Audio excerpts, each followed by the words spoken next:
So this is an overview of CMS claims data. We'll talk about what do we mean when we say claim. We've already kind of talked about that a bit. How are those claims processed? What repository of claims data does CMS maintain? What is the source of the data in the research files that we request? And then how does one understand how services are billed? So there was a question, how do I know what file to look in for a service? This will give us a start, and we'll be talking about this throughout the whole workshop. So claims, the simplest definition, they are bills for services and supplies provided to Medicare enrollees. That's what we mean when we say claims, they're bills. Knowing how the claims are processed and paid is an important step in understanding what to expect in the files. Sorry, I didn't have my video on. There we go. And then you can evaluate, how accurate is this field that I'm seeing, because I think I know what I'm supposed to be seeing, and am I seeing what I think I should be seeing? So it's really important to know, how do these claims arise? And I will say one of the advantages with working with fee-for-service data is that understanding how something should be billed, how it should appear in the claim is largely, it's public data. So it may be very difficult to find. That's one of the things that ResDAC can help with. Our TAs are very good at navigating some of the documentation, but it's findable, as opposed to some of the other data that are sent from private companies. Sometimes they have their own policies that are proprietary that we don't get to see. But for fee-for-service, we really get to find a lot of information. So we're going to step way back and think about a medical encounter. If you go to a doctor's office, there is a medical record that is generated. And in that medical record, they're recording, signs and symptoms. The doctor is making, or the provider, I should say, is making a determination about what service might be needed, what the next steps are. That's all contained in the medical record. Now, the medical record doesn't translate immediately into claims, right? It's not exactly the same. In the claims data, as Beth mentioned, this is an insurance company. They're paying bills. They're not collecting information on signs and symptoms, blood pressure, weight, all of those things that might appear in the medical record. What is required is to have someone code what is in the medical record into a system that can be used to pay the bills. So oftentimes we're translating this into an ICD-9 or ICD-10 diagnosis code, a CPT or HCPCS procedure code, maybe an ICD-10 procedure code. Those are the codes, that's the language that is used on the claims forms to say what happened during this visit. And those codes are really how the payments are determined. So as we go through, when we're looking at files, we need to be looking at, what are all of these different codes that show up? So how does the provider tell us what services were provided? How do they communicate those codes? Well, they use claims forms. CMS collects information on two different claims forms. There is the UB04 form, Uniform Bill 04. So it is a paper form. If it's submitted in electronic format, it's actually called the 837I. And then there is a CMS 1500 form, which is another paper form. The electronic form is called 837P. You will still, even though I'm sure that by and large, everything is submitted electronically, it's very rare that paper forms are submitted. UB04 and CMS 1500 are still the language that is used. You'll hear it if you are in the claims, the administrative data space, you'll still hear the paper form names used. There are links on this slide. Again, I would say, let me just put this in the chat one more time. If you are interested in these links, if you go to the course website and look at the slides, then you'll be able to click on the links. So you'll be able to access these forms. You can find the forms themselves and instructions for filling out the forms in the Medicare Claims Processing Manual, which we will talk about a little bit later. I have a picture of the forms that's not very clear, but it can give you an idea. You look at them and you can see, well, they look different. They have different fields on them. And so we would expect the data that arise from these forms to look different. So that is what we're going to find as we try to use the data. The UBO4 form is the only form used by institutional providers. So institutional providers provide services covered under the Part A Medicare benefit. As Beth had mentioned, that's hospitalizations, skilled nursing facility stays, hospice. But sometimes an institutional provider will also provide Part B covered services. So a hospital might operate an emergency department, which is an outpatient service. They might operate a hospital outpatient provider-based clinic. And those are going to be billed using the UBO4, even though they are Part B services. So the forms are not attached to the part of Medicare, but they are attached to the type of provider. So we have our Part A services here that Beth had talked about, and then we have some Part B services that may be administered by a Part A covered entity. So we have our home health, hospice, inpatient, skilled nursing. Home health agencies may be hospital-based, they may not be. So home health is kind of an interesting one, but these types of services are going to show up on the UBO4 style form, and that will influence how the files look to us. It also influences how the provider communicates the bills to CMS to get paid. So we have our UBO4, providers of Part A services only. Providers of Part A and B services, hospitals will be covering both, will be receiving payment both from Part A and from Part B. So they have different rules that apply for those. Who doesn't use the UBO4 then? This would be someone who only bills for Part B. So if we have a freestanding clinic, the physicians, nurse practitioners there are going to be billing in the CMS 1500. Even a physician who works in a clinic and then, maybe delivers care in a hospital, they're visiting, they're rounding on a patient, they're still going to be billing on the CMS 1500 form because they're not paid by the institution. They're their own, they're sending their own bills. Standalone ambulatory surgical centers, if they're not administered by a hospital, they will bill on their own.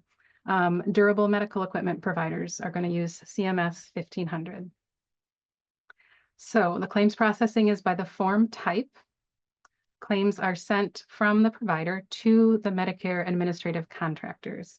There used to be many different kinds of processors. They've kind of been, over time, have consolidated a bit. So there are A and B processors. And then there are some specialty MAC jurisdictions for home health and hospice. There are 4 jurisdictions covered by 4 of the AB processors. And I'll show you a map of how many AB processors there are. And then DME has its own jurisdictions as well. So this is the A and B MAC jurisdictions. This says as of June 2021. The last time I checked, it was the same. So you don't get a lot of movement. But so what happens is if you provide a service in the area, in this pink area, you would send your claim to the MAC JF Noridian. And they are going to be the ones that do the next step of processing. If you're down in Florida, you're going to send it someplace else to the FCSO MAC.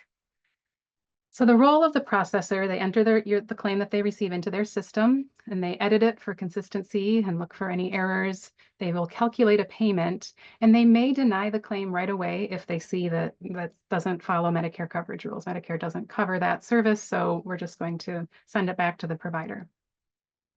You will note that on the claims form, it doesn't say, was this claim denied? How much did CMS pay for this? Those are things that get added during the processing. So we get to see them on our research files, but if you try to compare the claims form to the research file, sometimes that, you'll find information there that was not on the claim itself. The processor then will send the claim if they think it's acceptable. They will send it to the common working file host site, and that is designed to take information from CMS, so entitlement information, and then combine that with the information that's being billed and decide, does Does a deductible apply? Is the beneficiary entitled to receive services from the Medicare program? They'll check for any duplicate claims. They may return denied claims if, for instance, the person isn't eligible for services. And then they will authorize the processor to pay the claim. And then they send all of that information to CMS. So CMS gets information on claims that are paid and claims that are denied. And they may send updated entitlement information to the common Medicare environment. So if they're processing a hospitalization claim that indicates that the patient died during the hospitalization, they will send that to CMS and say, we have information that this patient has died, and that will inform CMS that they're no longer eligible to receive services, right? CWF sends everything to CMS. They will update the enrollment database and the master beneficiary database. Both of those two pieces feed into that common Medicare environment. And then they will update the National Claims History Repository, or the NCH. So sometimes, and you may wonder, like, why are you telling me all of this? Sometimes you need to look, there's a website that's called the NCH, and it has documentation on it. And now you know where in the process that documentation belongs. It belongs here in the NCH. It may not translate exactly to the research file, but it's also maybe a good source of information for understanding how the claim is being processed. So having many processors, all of those different MACs, used to introduce variation into the data. It's been minimized now. They've tried really hard to make sure that everything is standardized. They have quality assurance surveillance plan to make sure that the processors are applying the same rules in the same way. But there still can be variation in the data that could occur due to a local coverage determination or local practice variation. If you want more information about the Medicare coverage determinations, there's a link here. It's the Medicare coverage database. Sometimes, a long time ago, we were looking at the use of proton beam radiation. And that was a newer service, and only some MACs had processed a local coverage determination for it. So you may need that information if you're looking at a really new technology and you want to see, does Medicare cover it? If they have not yet issued a national coverage determination, sometimes there are local determinations.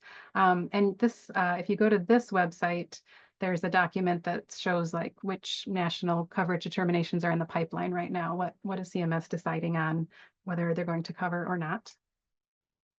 So here's just a picture of what that looks like. We have someone that goes to the doctor or their nurse practitioner, and they ask for a service. Maybe they're just getting checked out, maybe they get a treatment. Depending on, whether it's an institutional or a non-institutional provider, the general flow is the same. They send a claim to the MAC. The MAC may deny it. Once everything is processed, they are also the ones that issue the payment. So the MACs enter the claim into the system. They're performing edits, calculating payment.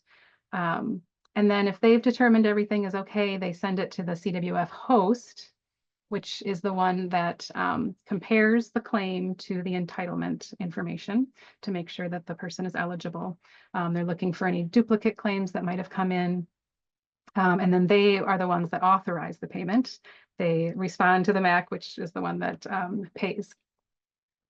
All of this happens, pretty much real time. The claim is the claims are sent daily, and the entitlement data is updated daily from CMS into the CWF host. So it's pretty quick, but if there are any processes that need to happen, if a claim needs to be adjusted, that sort of thing, that can introduce a little bit of time that it takes to get a claim settled. When we're talking about claims files for researchers, that you might contact ResDAC and say, I'm interested, I want to request claims files. You will be looking at research files from the Chronic Condition Data Warehouse, the CCW. These are called claims files. They used to be called standard analytic files. You may hear SAF terminology sometimes. Those are separate. There's also, you can also request a file called the MedPAR, which is the Medicare Provider Analysis and Review file. That's distinct from claims files. We'll talk more about that during the hospitalization segment. But you can also request that file. These files are processed so that they contain only final action claims. So sometimes there is a little bit of back and forth. You know, the CMS might say, well, this isn't billed correctly, we can't pay it as such. So they'll send it back to the provider who can update it. The provider may not like the determination that was made, so there may be back and forth.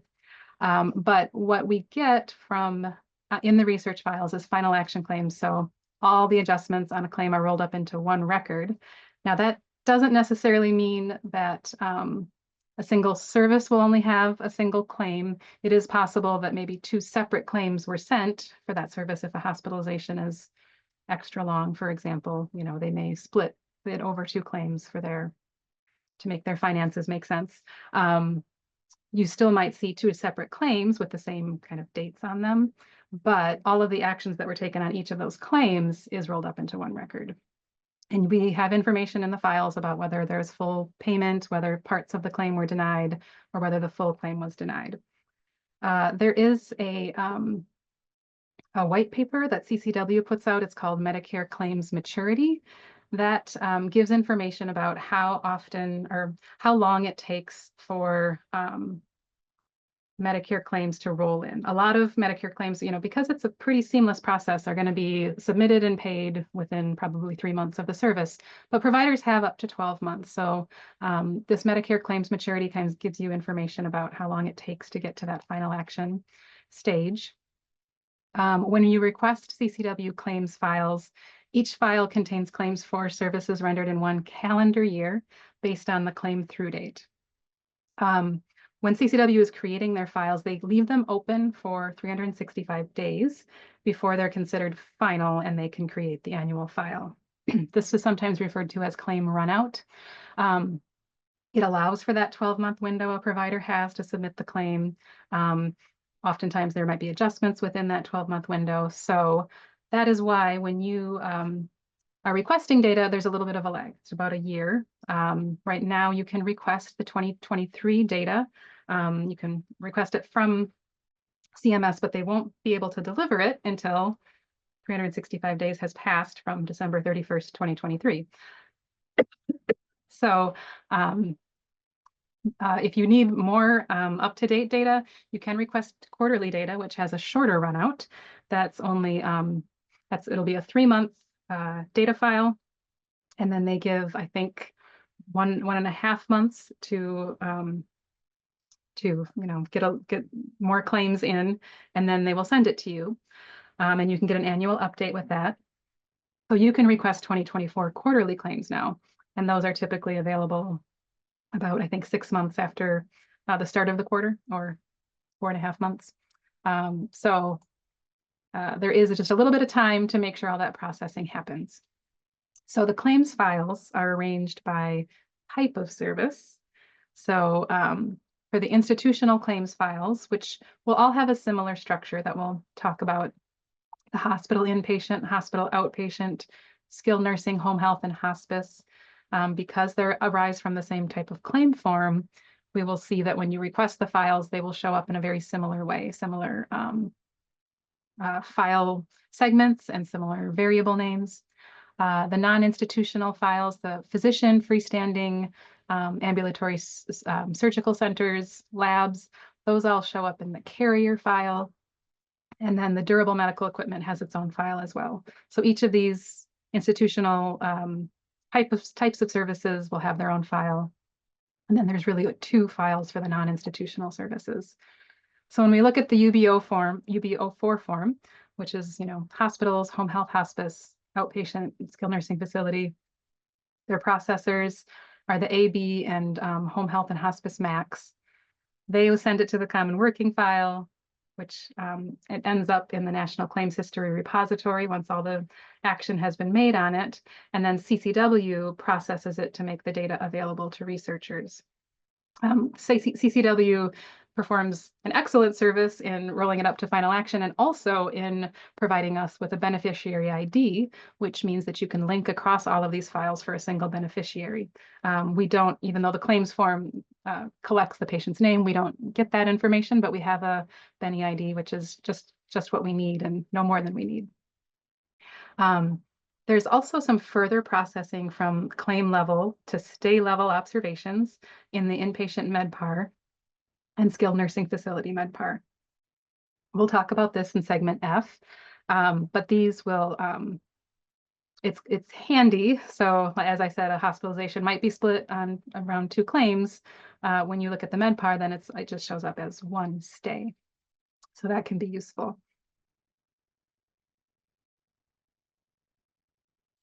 For research files generated from the CMS 1500 form, very similar, other than DME has 1 type of MAC and carrier has a separate type of MAC.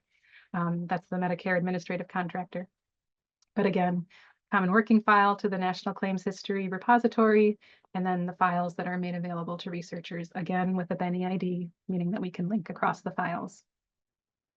It's important to note that the UB04 and CMS 1500 do not commingle. So as Beth mentioned, you go in for a single service or a single encounter is not the word we were using. What was it? Experience, healthcare experience. And you may get multiple bills. And if they're especially, well, none of your bills really talk to each other. You're not going to find a link on your hospital bill or a number on your hospital bill that corresponds to a number on your physician bill that says that they arose from the same experience. What we have to rely on is the date. We see that the experience happened on the same day, so we assume that, you know, this physician bill was generated during this hospitalization. So, you know, they don't talk to each other, and we can't really link them. I want to talk a little bit more about the Medicare Claims Processing Manual because it's really useful for researchers. It's available at this link. There are chapters, I think, maybe 30 chapters that describe how to bill for different service types. So there's an inpatient hospital chapter, an outpatient physician services chapter, even, you know, a chapter for ambulance services. And within those chapters, you can get information on how to bill for specific services. So observation units or anesthesiology. So if you're looking at, well, I see an anesthesiology service billed, I've identified it by the billing code that was applied. What does this units code mean? If you look in the Medicare Claims Processing Manual, you'll find out how Medicare is asked for the service to be billed, and how they will pay for the service. So then you can figure out, oh, well, that's, you know, 15 minutes of anesthesia time, or however, whatever it is. You may have to look specifically for each thing. And then, as I mentioned before, there are chapters for each of the claim forms themselves with instructions for the fields. So what do we hope that you take away from this?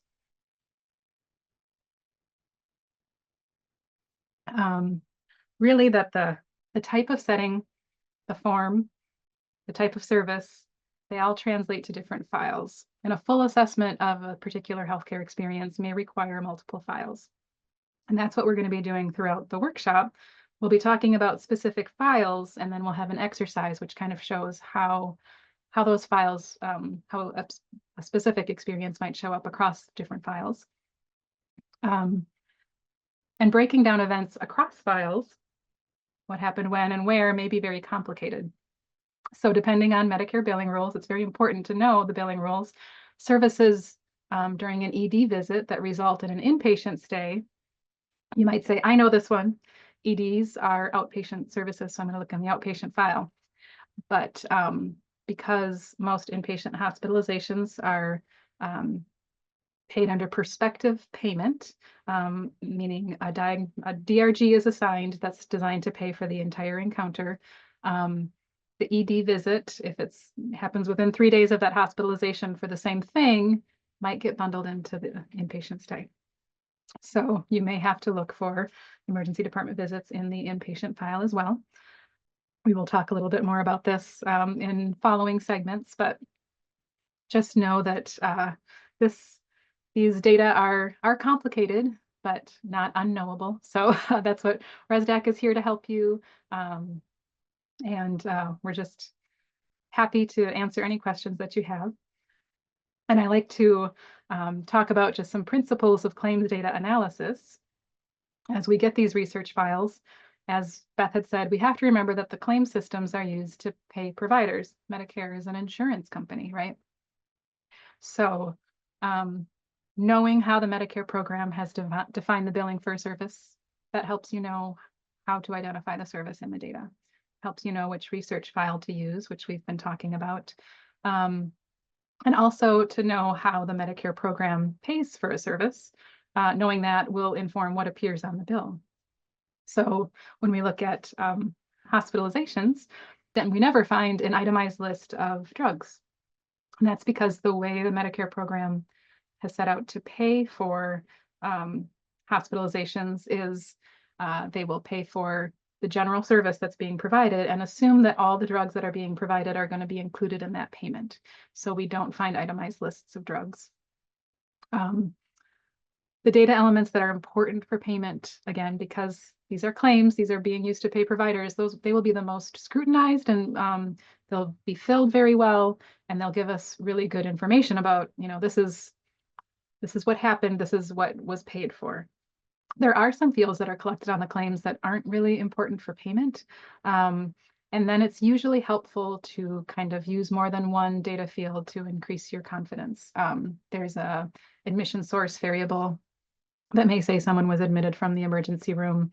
If that's not important for payment, it might be better to look for evidence of emergency room use, which we'll talk about how to do that as we go.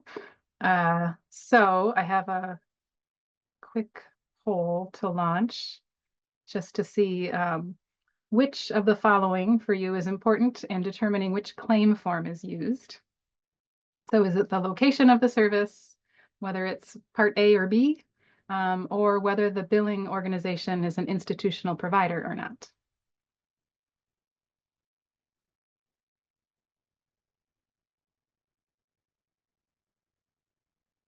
Okay, I know it's a bit of a head scratcher. So really, to know which form is used, we want to know whether the billing organization is an institutional provider or not. If they are, they use a UBO4. Now that's maybe trickily worded because you might say, well, it's a physician. Maybe they're working in a hospital outpatient department. Who's the billing organization? I would say, it's the hospital outpatient umbrella is just defining whether it's an institutional provider or not. And location of service is tricky because you might say, well, it's a doctor's office, but is it a doctor's office that's being operated as a hospital outpatient department? Or is it a freestanding doctor's office? And then the part of Medicare, if it's Part A, you're, pretty clear. So that's not wrong to say if it's Part A, we know what it is. If it's Part B, we may not know which form is being used until we know a little bit more about the billing organization, whether that is an institutional provider or not. So it is tricky, but it does influence what we can see on the form and how things are billed. So that hopefully will become more clear as we go through the remainder of our segments. Some of the sources of information used for this, if you want to dig a little deeper, the jurisdiction list you can find here for the MACs. Claims forms instructions you can find at these links. As I mentioned, the Medicare Claims Processing Manual has 2 chapters devoted to one for each of the forms and how to fill them out. And then there's just a wealth of information in the manuals about how people are entitled for Medicare and how they're covered and how different services are covered, how providers register with Medicare. All of that information is findable, but if you're having trouble, please let ResDAC know and we can help. And then there is this document that gives just like an overview of the Part A and B enterprise architecture. If you look at the document, it's from, I think, 2006, but it's still kind of current to the general schema of how things are set up.